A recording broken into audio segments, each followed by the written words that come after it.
Welcome back, everyone, to Ferris Sports Update. We'll check in with the women's basketball team, and with us, head coach Colleen Lamoreaux-Tate. And Coach, first of all, welcome to the show. Thank you. Bulldogs on a roll right now, winning 8 of your last 10 overall, and just talk about how the season has went for you being a first-year head coach. I mean, it's every day I drive on campus is something new. Something comes up, and new players on and off. Someone's hurt. Someone come. I mean, it's been different, but I wouldn't trade it. So. You mentioned some of those injuries and some of the other issues you've had, but just talk about how the kids that you have responded to some of that adversity. Yeah, it's been great because they basically have been expected to get the job done.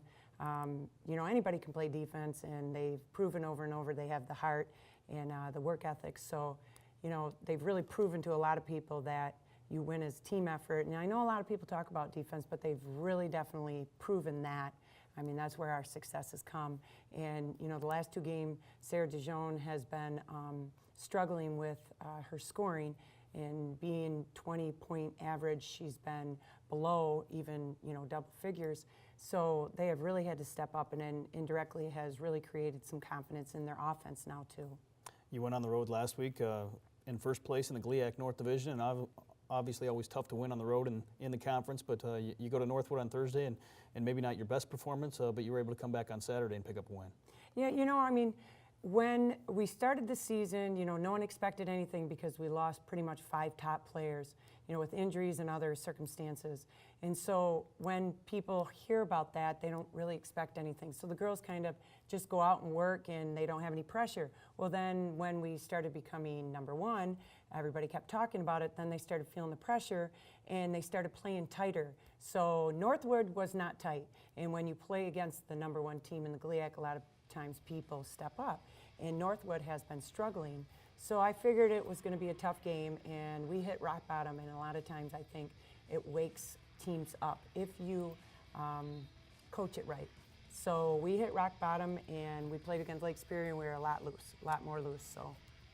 You talked about going against Northwood, and obviously one of the big keys you struggled shooting the basketball for maybe one of the first times this season where you really struggled shooting the basketball. Well, I mean, I would not say first time this season. Are you kidding me?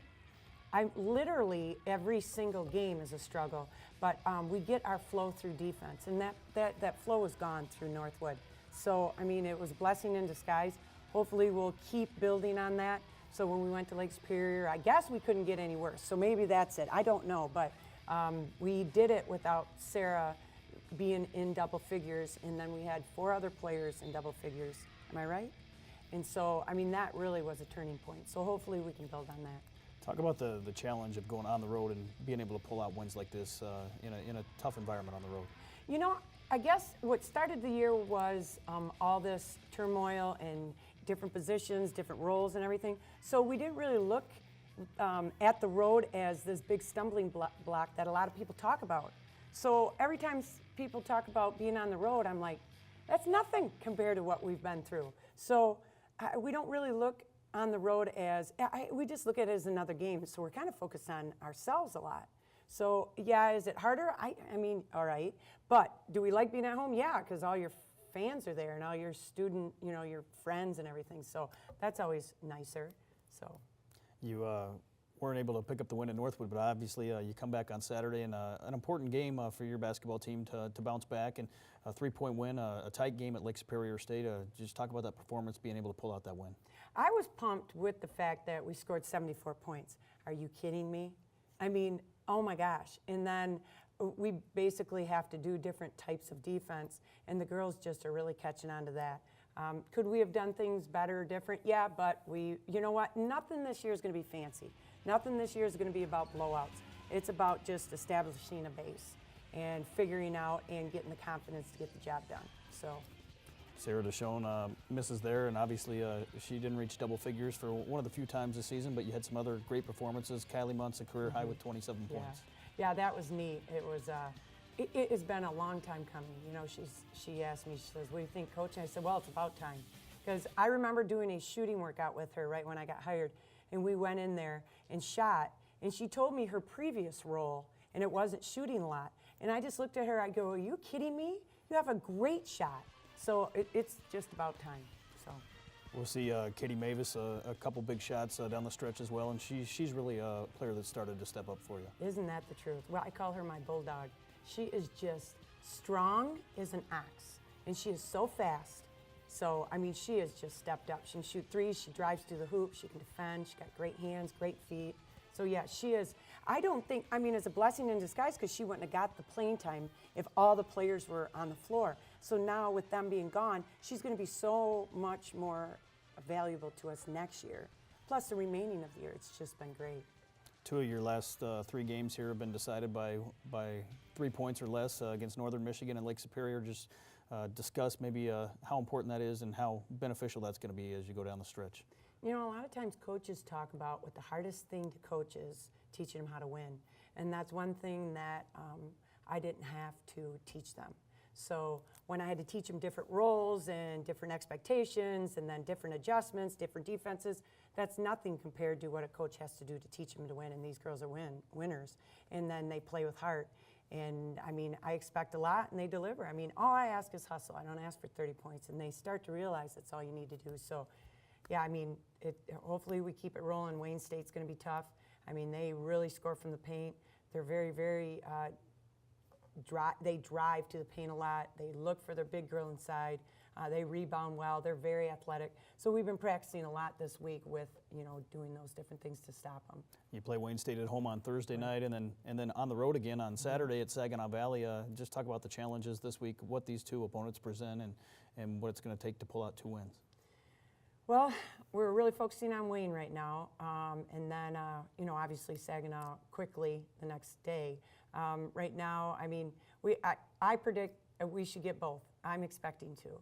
We have the tools to stop them. It's just now we have to do what we need to do on the offensive end also. So that's always something like who's going to show up tonight. So hopefully with the Lake Superior and other people getting in double figures, like I said, I think we've broken, I always say broken the seal to say that, yes, you can do it too. So we'll see. You come back after these 2 games this week. Next Saturday, as we talked about in the men's segment, game against Grand Valley State, and your first challenge against the Lakers. And I know being from the Grand Rapids area. Oh, Grand Valley, yeah. That's right. Obviously, you're familiar with the rivalry. Yeah. Just talk about being at home against Grand Valley next week and the importance of that game. I mean, you know, as a coach, you really have to, when it becomes a rivalry game, it's all mental. And so as a coach, you have to figure out how to get through that. And basically, when you get to that game, the more calm you are, and you don't want to blow it up bigger than it is. Because, you know, 90% of the game is mental as it is. So rivalry games kind of just like maybe piss me off. Because then it becomes so mental, and it's like, you know what, let's just play ball. It's 5 people out there against, you know what? So I really just don't really, I mean, yeah, we're Grand Valley, but we got to beat them just like everybody else. So it is what it is. Coach, right now tied with Michigan Tech atop the GLIAC North Division. What are the goals you have out there in front of you, and what does it take to meet some of those goals as you go down the home stretch? I mean, obviously we want to get into the GLIAC tournaments, so that's our first goal. If we keep scoring with the offensive abilities that they have, and then basically pray for no more injuries, you know, then we can go from there. Hopefully we keep with the defensive end and the offensive end. So. We're looking forward to some great basketball coming up here down the stretch as the Bulldogs look to hopefully repeat here in the GLIAC North Division and some big games ahead. Yes, me too. That's going to do it for another episode of Ferris Sports Update. A reminder, you can tune in and follow all the action online at ferrostatebulldogs.com. Ferro State hockey against Western Michigan, February 1st and 2nd, and Bulldog basketball against Grand Valley State on February 2nd. Thanks for tuning in.